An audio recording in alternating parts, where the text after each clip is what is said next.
Let's see, اس کے بعد دیکھتے ہیں. یہ میں آپ کو بتا رہا ہوں کہ یہ بہت کامن سچویشن ہے کہ ایسے ہی ہوتا ہے. ہمارے کام پھنسے ہوتے ہیں, پینڈنگ ٹاسک ہوتے ہیں, ہم نے مینیج کرنی ہوتی ہیں بہت سی چیزیں, بہت کچھ یاد آ رہا ہوتا ہے. یہی تو ٹیسٹ ہے کہ ساری چیزوں کو سائڈ پہ لگا کے کم ٹو اللہ, اللہ تعالیٰ کو ورشپ کرو.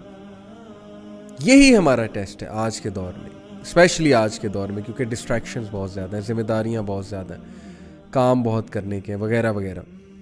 الحمدللہ آرام سے میں نے وضو کیا, عصر کی نماز جماعت سے پڑھی. میرے سر پہ جو ٹینشن سوار تھی, اتنے کام سوار تھے, اور جو ایک وہ اسٹریس کاز کر رہی تھی چیزیں مجھے, تھوڑا سا بندہ پینک ہونے کی سائڈ پہ بھی چلا جاتا ہے. یقین کیجئے at the end of the namaz all the stress was gone.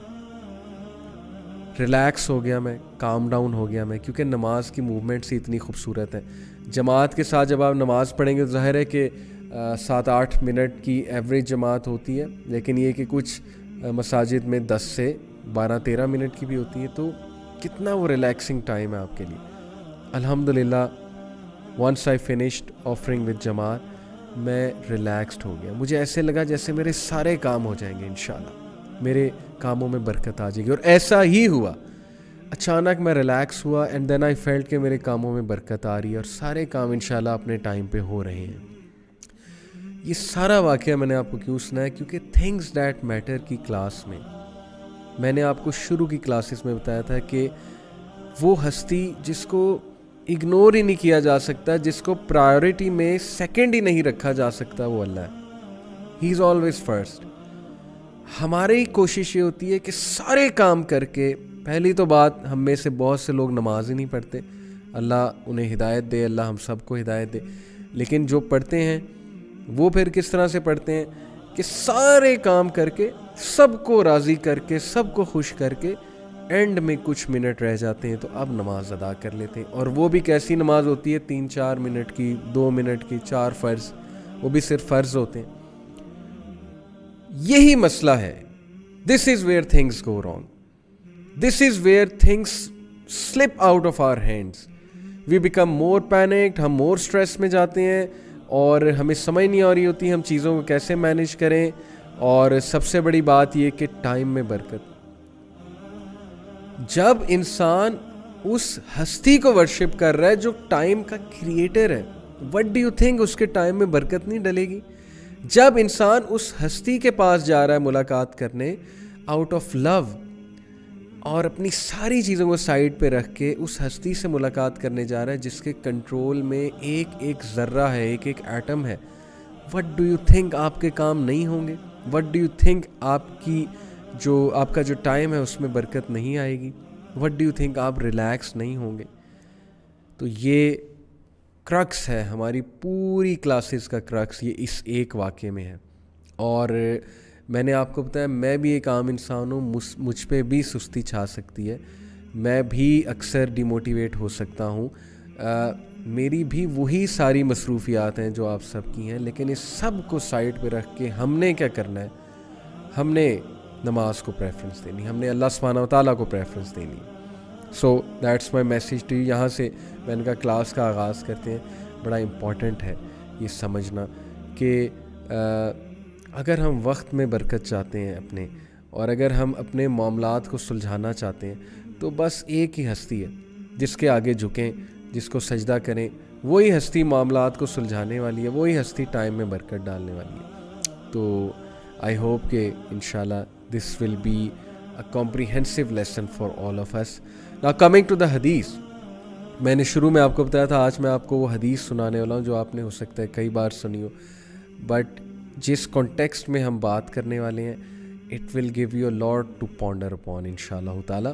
So the hadith is in Shu'ab al-Iman, it is also in Bahiki, and it is declared Sahih according to Allama al-Albani. So the hadith goes like this. ان ابن عباس رضی اللہ تعالیٰ عنہ, حضرت ابن عباس رضی اللہ عنہ سے مروی ہے, قال, کہا, قال رسول اللہ صلی اللہ علیہ وسلم, کہ نبی اکرم صلی اللہ علیہ وسلم نے کہا, اغتنم خمسا قبل خمس, do 5 things before 5. یہ حدیث مجھے اتنی پسند ہے کہ یہ میں نے اپنے گھر میں اپنے پرسنل اسٹڈی روم میں لگوائی ہوئی ہے پوسٹر پہ، اور اس کو ہینگ کیا ہوا ہے میں نے وال پہ. حدیث کیا ہے کہ take advantage of 5 things before 5. Number 1 شبابک قبل حرمک.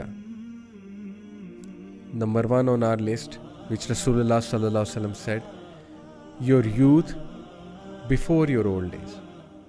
شبابک، اپنی جوانی اس سے پہلے کہ بڑھاپا آئے، اس سے پہلے کہ وہ ایج آئے کہ تم اتنے ایکٹیو نہ رہو، تمہارے پاس اتنی انرجی نہ ہو. یوتھ کا فائدہ اٹھا لو. نمبر 2 وصحتک قبل سقمک. اپنی صحت کا اس سے پہلے کہ بیماری آئے. Your health before your illness.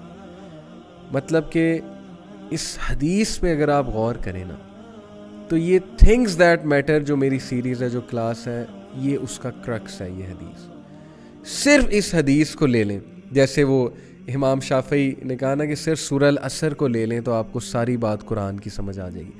آپ صرف اس حدیث کو لے لیں، آپ کو تھنگز دیٹ میٹر جو میں نے سیریز بنائی اسی لیے بنائی کہ آج کے مٹیریلسٹک دور میں ہم اپنی سوچ کو تبدیل کریں، ہم وہ لوگ بنیں جو آج کے دور میں انشاءاللہ روحانیت کو ریوائیو کریں گے اور انسانوں کی بہتری کے لیے ریوائیو کریں گے. کہ روحانیت ہماری نیڈ ہے، اور ہم جو سفر کر رہے ہیں the suffering soul of the scientific age, یہ باقاعدہ ایک ایسے بھی ہے. تو اس کٹھن دور میں ہم لوگوں کو سلوشنز دیں انشاءاللہ. تو یہ دس is the hadith, this is the crux of everything I said. نبی اکرم صلی اللہ علیہ وسلم نے فرمایا 5 چیزوں کا ایڈوانٹیج لے لو. 5 سے پہلے نمبر 1 یوتھ کا بیفور یور اولڈ ایج. نمبر 2 اپنی صحت کا، اپنی ہیلتھ کا before disease comes to you, اس سے پہلے تمہیں النس آئے. نمبر 3 وغنا کا قبل فقر کا، یور رچنس بیفور یور پاورٹی.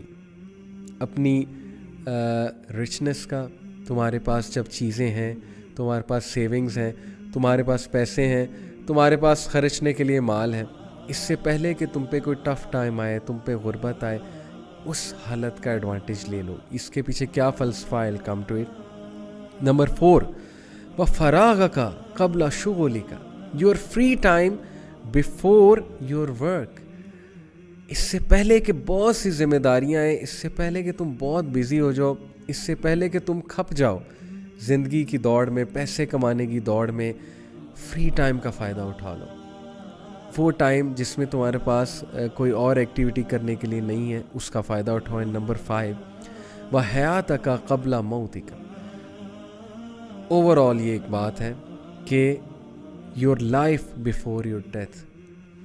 اپنی زندگی کا فائدہ اٹھا لو اس سے پہلے کہ موت آ جائے اور پھر ریگریٹس ہوں، اور پھر انسان ہاتھ ملتا رہ جائے. جیسے قرآن میں کتنے ریگریٹس ہیں.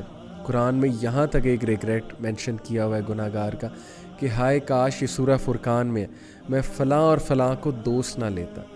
You can read it. تو اس طرح کے ریگریٹس انسان کے. کبھی آپ اولڈ ایج ہاؤس جائیں، کبھی آپ ہاسپٹل جائیں، وہاں عیادت کریں بوڑھے لوگوں کی. مطلب کہ آپ کی فیملی میں تو ایسے لوگ ہوں گے، ظاہر ہے. آپ ان کے پاس بیٹھیں، ان کے پرسپیکٹیو سے لائف کو دیکھیں، سمجھنے کی کوشش کریں. ڈیفینیٹلی ان کے کچھ ریگریٹس ہوں گے، ڈیفینیٹلی ان کے پاس بہت سی نصیحتیں ہوں گی، جو مسٹیکس انہوں نے کمٹ کی ہیں اس کے حوالے سے وہ آپ کو ایڈوائز کریں گے. یہ وہی بات ہے کہ اپنی زندگی کا فائدہ اٹھا لو اس سے پہلے کہ موت آ رہی ہے، اور موت تمہیں نظر آ رہی ہے سامنے.